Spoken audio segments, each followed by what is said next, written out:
Jagat berguling-guling di tanah dan menjerit. Cetar. Cambuk ketiga ditarik lagi. Separuh nyawa Jagat hampir hilang. Selain rasa sakit tidak bisa merasakan yang lain lagi. Suaranya serak.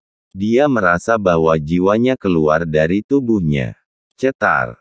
Cetar. Nathan mencambuk berkali-kali. Setelah 10 cambuk, Jagat telah berhenti berteriak, tubuhnya berkedut hebat, kemudian tidak ada gerakan, seluruh tubuhnya meringkuk menjadi satu. Walau belum mati, tetapi semua orang mengerti bahwa Jagat sudah tidak berguna lagi. 10 cambuk ini membuatnya kehilangan sebagian besar energinya. Setidaknya terbaring 1 tahun rumah sakit. Tidak kuat dipukul. Nathan mencibir dan membuang cambuk itu. Meninggalkan tempat ini. Panggil ambulans dan bawa ke rumah sakit. Philip cemas. Hal ini bisa menjadi masalah besar. Jagat ini adalah pewaris berikutnya dari keluarga Andersen Southmentis. Dipukuli seperti ini di Anhemia. Mungkin mereka akan dihukum berat.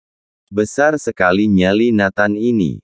Beraninya memukul keluarga Andersen Southmentis. Sadie tertawa. Ya, dengan begitu, keluarga Andersen Southmentis tidak akan membiarkan Nathan hidup. Ya, bukankah Tuan Teddy yang terkenal akan segera datang? Syavirna dan yang lainnya menantikannya. Nyawa Jagat berhasil diselamatkan. Tapi laporan rumah sakit akan menyebabkan banyak gejala lanjutan. Kemungkinan Jagat mungkin akan lumpuh total, selamanya tidak akan sadar kembali. Kemungkinan lain, Jagat akan menjadi bodoh dan cacat. Tidak peduli apa hasilnya, itu adalah hasil yang tidak ingin dilihat oleh keluarga Andersen Southmentis. Ini adalah pewaris mereka. Jika menjadi bodoh, bukankah akan ditertawakan orang lain? Keluarga Andersen tidak terima penghinaan ini. Ketika keluarga Andersen Southmentis menerima berita ini, mereka murka. Mengancam akan meratakan kota Anhemia, juga untuk membalaskan dendam Jagat.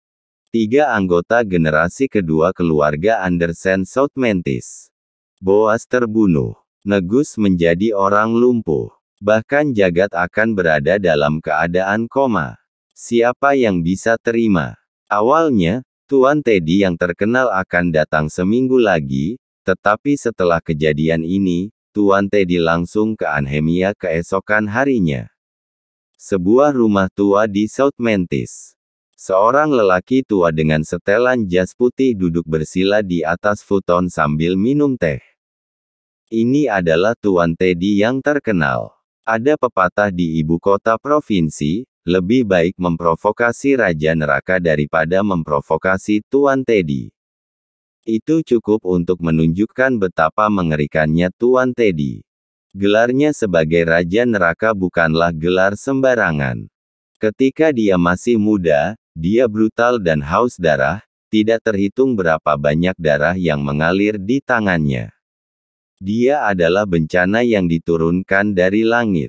Kemudian, dia perlahan pensiun, mengubah suasana hatinya. Setiap hari dia minum teh dan menanam bunga, kadang-kadang pergi ke kuil untuk bersembahyang. Tujuannya adalah untuk menekan kekerasan dan nafsu membunuh dalam dirinya. Dalam beberapa tahun terakhir, ia telah bersabar lebih banyak. Namun kali ini, kejadian yang menimpa anak angkatnya Boas membawanya kembali ke kepribadian sebelumnya. Kini kedua keponakannya juga tertimpa masalah. Ini membuatnya sangat marah. Lapor Tuan Teddy, semuanya sudah siap, besok siap berangkat ke Anhemia. Sylvester, pelayan Tuan Teddy, berkata. Sylvester juga seorang ahli sejati. Tuan Teddy meminum tehnya dan berkata perlahan, pergi ke penjara Gunung Nusa dan kerahkan ombak hitam dan putih. Ah! Tuan Teddy ini, apa Anda yakin? Sylvester bergidik. Karena ombak hitam dan putih terlalu menakutkan. Ya, baik, aku akan melakukannya sekarang. Sylvester menarik napas dalam-dalam dan pergi. Nama Raja Neraka Tuan Teddy bisa mengguncang 4 penjuru, tidak dapat dipisahkan dari 2 jenderal perangnya, Ombak Hitam dan Putih. Keduanya adalah pemimpin yang paling brutal, yang memakan darah dan daging. Keduanya pernah membunuh lebih dari 200 orang dan menjadi terkenal dalam satu pertempuran. Nama Raja Neraka Tuan Teddy mengguncang 4 penjuru. Reputasinya yang garang tidak dapat dipisahkan dari 2 jenderal perangnya, Ombak Hitam dan Putih. Keduanya adalah pemimpin yang paling brutal. Dikatakan mereka tumbuh besar bersama serigala dengan makanan sehari-hari darah dan daging. Keduanya pernah membunuh lebih dari 200 orang dan menjadi terkenal dalam satu pertempuran. Kemudian, keduanya berpartisipasi dalam kompetisi tinju hitam bawah tanah, tetapi mereka dilarang berpartisipasi karena terlalu brutal. Dalam suatu pertandingan, dikatakan bahwa tulang rusuk lawan dikeluarkan, dan kemudian menikam mati lawan yang lainnya dengan tulang rusuk itu. Kemudian, setelah mengikuti Tuan Teddy, semakin tidak terkalahkan. Membunuh banyak pasukan dan keluarga di ibu kota provinsi sampai tidak ada yang berani melawan. Bila mendengar nama Ombak Hitam dan Putih, semua langsung ketakutan. Karena Ombak Hitam dan Putih terlalu kejam dan sering menyebabkan masalah, akhirnya dipenjarakan oleh Tuan Teddy, dan tidak diizinkan keluar. Kali ini, Tuan Teddy akan pergi ke Anhemia, membawa Ombak Hitam dan Putih ini. Artinya dia benar-benar serius. Namun, lingkaran besar di South Mantis tahu bahwa Ombak Hitam dan Putih keluar dari penjara Gunung Nusa, semua orang ketakutan setengah mati. Ketika 2 dewa pembunuh ini keluar, ada orang yang akan binasa. Mengetahui bahwa Tuan Teddy akan membawa keduanya ke Anhemia, semua orang South Mantis menarik napas lega. Tapi juga berdoa untuk Anhemia. Tidak tahu orang sial mana yang menyinggung Tuan Teddy, sampai membawa Ombak Hitam dan Putih. Semua orang tahu yang menyinggung Tuan Teddy pasti akan mengalami akhir yang mengenaskan, lebih baik mati saja. Kebrutalan Ombak Hitam dan Putih benar-benar mengerikan. Berita dalam lingkaran besar di Anhemia masih sangat cepat. Setelah mengetahui berita itu, Burhan Gareth segera mungkin mencari Nathan. Tuan Nathan, berita buruk, Tuan Teddy datang ke Anhemia membawa Ombak Hitam dan Putih, dan akan tiba besok. Burhan Gareth menyeka keringat dinginnya. Datang saja, apa yang ditakutkan? Nathan tertawa. Tuan Nathan tidak tahu, karena ini mereka adalah 3 orang gila. Orang gila seperti peledak. Apakah Tuan Nathan masih mengingat Regan Spencer? Regan Spencer tak terkalahkan sepanjang hidupnya. Satu-satunya saat dia kalah adalah di tangan Tuan Teddy dan Ombak Hitam Putih. Akhirnya, Regan Spencer berlutut dan bersujud, mereka baru mempertimbangkan untuk melepaskannya, tetapi semua anggota tubuhnya dipatahkan. Burhan Gareth menarik nafas dengan ketakutan. Ombak Hitam dan Putih adalah Algojo. Saat berusia 10 tahun kedua orang ini membunuh seluruh panti asuhan. Dan kemudian mereka menjadi semakin kejam. Banyak orang mati di tangan mereka. Dikatakan bahwa mereka dapat memakan daging dan minum darah manusia, mereka seperti Raja Iblis. Nathan tertawa. Orang gila macam apa yang belum pernah dia lihat di medan perang? Di banyak tempat, ada iblis besar yang membantai 100.000 orang, bukankah diinjak-injak olehnya juga? Tuan Nathan, Anda harus hati-hati, mereka datang untukmu. Kata Burhan Gareth. Oke, karena telah datang, maka mereka berakhir di Anhemia saja. Nathan berkata dengan dingin. Apa? Burhan Gareth terkejut, orang ini terlalu sombong. Membuat Tuan Teddy dan Ombak Hitam Putih berakhir di sini. Dia merasa tidak nyata. Tapi tidak bisa berkata apapun. Kedatangan Tuan Teddy ke Anhemia dengan 2 algojonya, lambat laun diketahui banyak orang. Semua orang mulai bersembunyi. Beberapa keluarga yang berkuasa juga siap menyambut mereka. Melihat situasi ini, Tuan Teddy tidak hanya ingin membalas dendam, tetapi juga berkembang di Anhemia. Lebih baik memihak pada Tuan Teddy, agar kedepannya mendapat keuntungan. Philip dan yang lainnya saat ini berada di rumah sakit. Ketika mereka mengetahui bahwa Tuan Teddy akan datang, mereka berdua bersemangat tapi juga ketakutan. Tuan Teddy ada di sini, lebih dari setengah Anhemia akan menjadi milik keluarga Andersen di masa depan. Mereka akan mendapat banyak keuntungan. Tapi juga takut jika Tuan Teddy meminta pertanggungjawaban, mereka tidak sanggup menanggungnya. Akan sangat bagus jika Tuan Jagat bisa pulih sebelum Tuan Teddy datang. Sadi menghela nafas. Ketika dokter di sebelahnya mendengarnya, dia tidak bisa menahan diri untuk berkata, "Aku punya satu ide." "Ide apa?" Dokter cepat katakan. "Bila berhasil, aku akan memberimu imbalan besar." Philip tiba-tiba mendapatkan kembali semangatnya. Dokter berkata, "Sebenarnya, ada seorang ahli besar yang bisa mengobati kondisi pasien ini. Mungkin dia bisa membuat pasien siuman, dan kemungkinannya sangat tinggi." "Benarkah?" Mata Philip penuh harapan. "Itu benar, di bidang ini, dia pasti nomor 1 di Neselandia. Namun, ku dengar pesawatnya akan meninggalkan Anhemia besok," kata dokter. "Mungkinkah yang dokter bicarakan adalah Hugo Joannou?" Joseph bertanya. "Benar, selain dia siapa lagi?" Dokter itu mengangguk. Philip tampak muram, "Tetapi aku mendengar bahwa Hugo tidak praktik di rumah sakit umum lagi. Jika pergi mengundangnya, dia pasti akan ditolak. Cobalah. Besok Tuan Teddy akan tiba." Semua orang di keluarga Andersen berkata. Segera, Philip dan rombongannya datang ke villa tempat Green Dragon tinggal dan ingin mengundang Hugo untuk mengobati, hasilnya ditolak.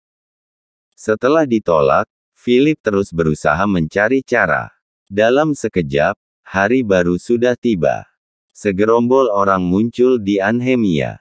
Diikuti beberapa mobil di belakang, puluhan pria berpakaian hitam turun, berdiri di kedua sisi. Sylvester yang duduk di samping kemudi Rolls-Royce segera turun, membuka pintu belakang dan menyambut Tuan Teddy.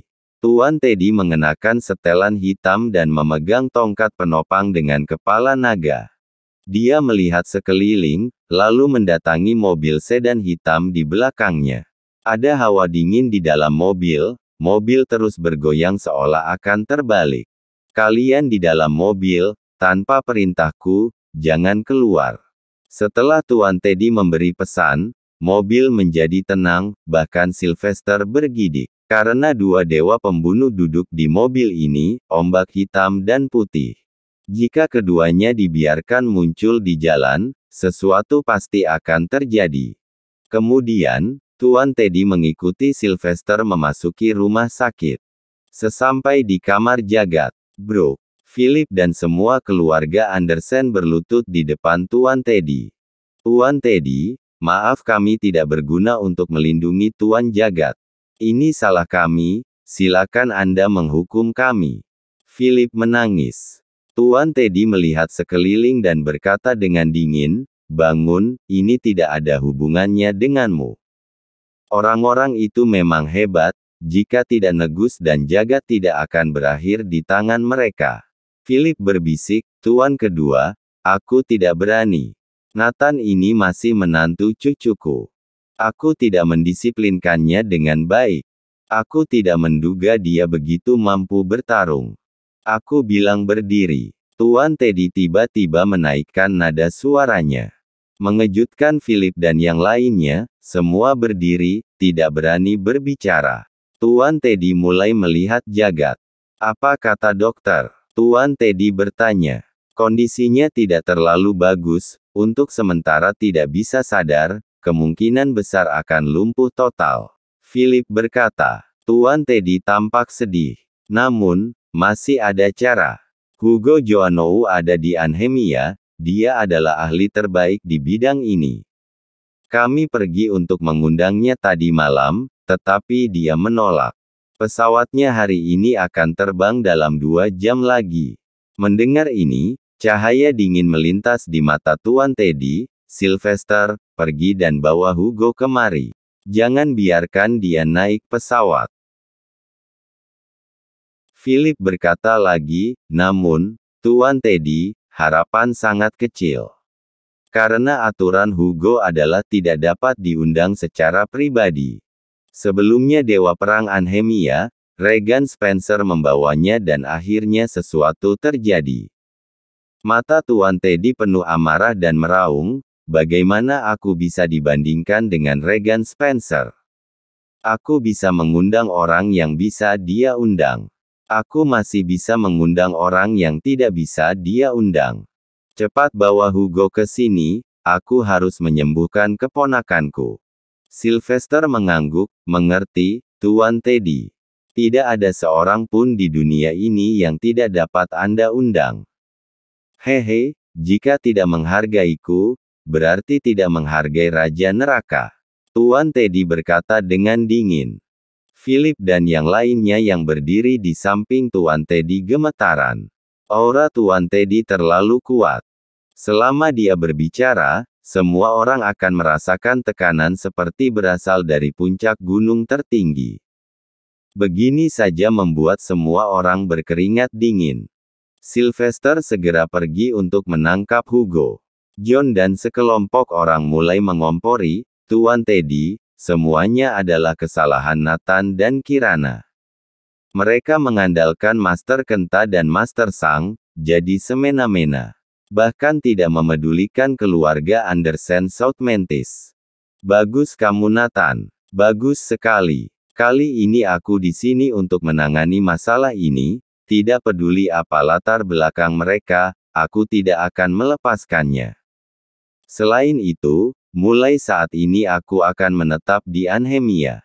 Ideku sangat sederhana.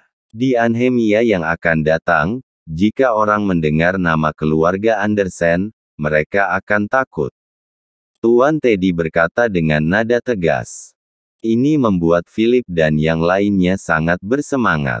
Hari kebangkitan akhirnya datang. Tidak peduli seberapa tidak kompetennya mereka, nama keluarga Andersen sudah cukup.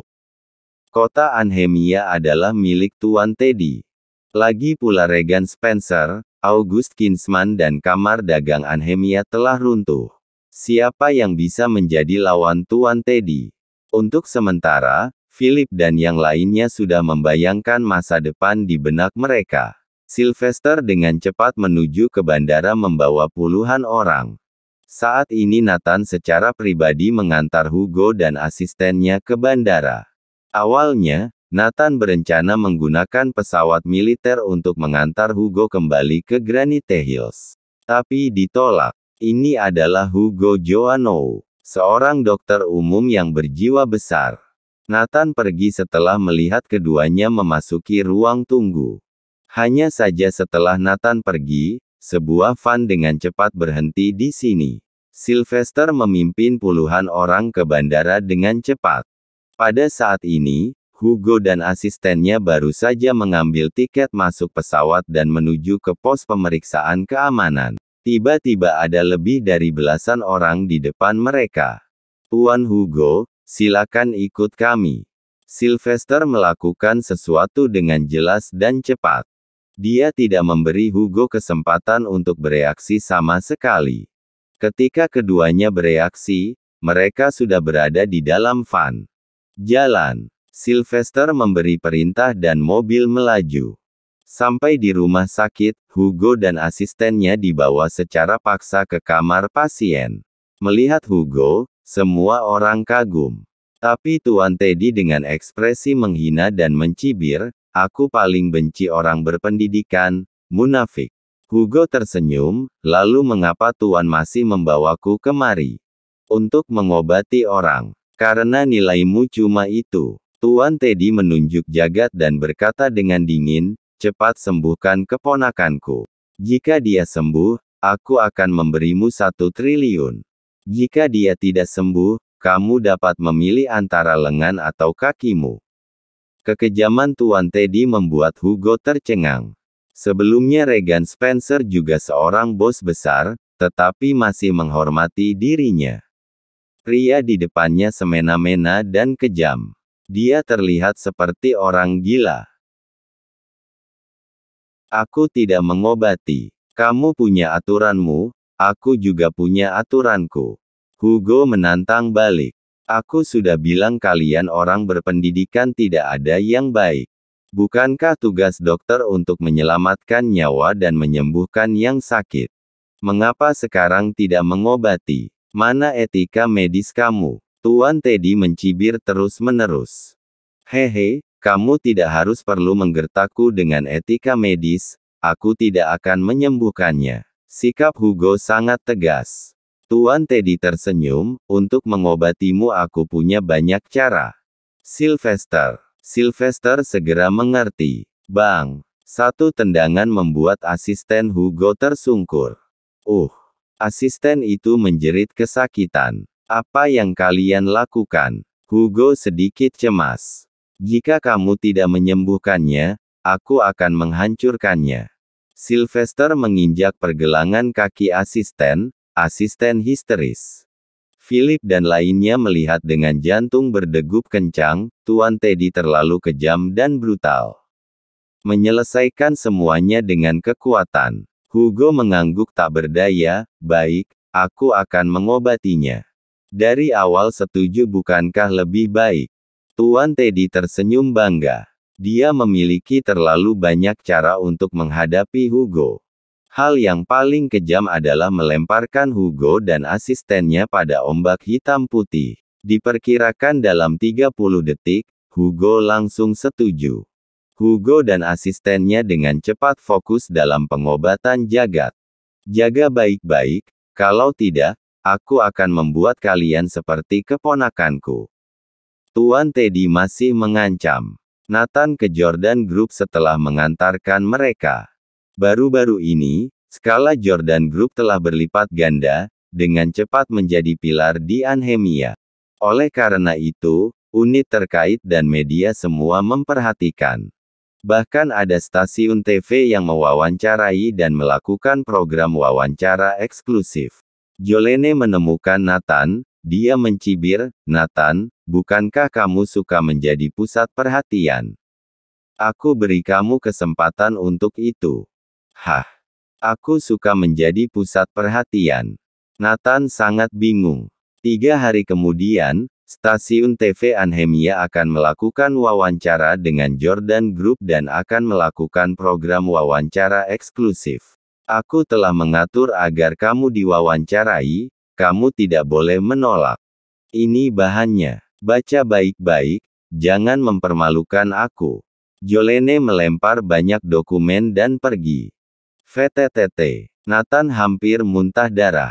Meminta dia untuk diwawancara dan tampil. Bercanda. Namun, Jolene telah mengaturnya dan dia benar-benar harus berpartisipasi. Lagi pula perusahaanku sendiri, tidak apa-apa untuk diwawancarai. Nathan membolak-balik dokumen itu. Pada saat ini, ponselnya berdering.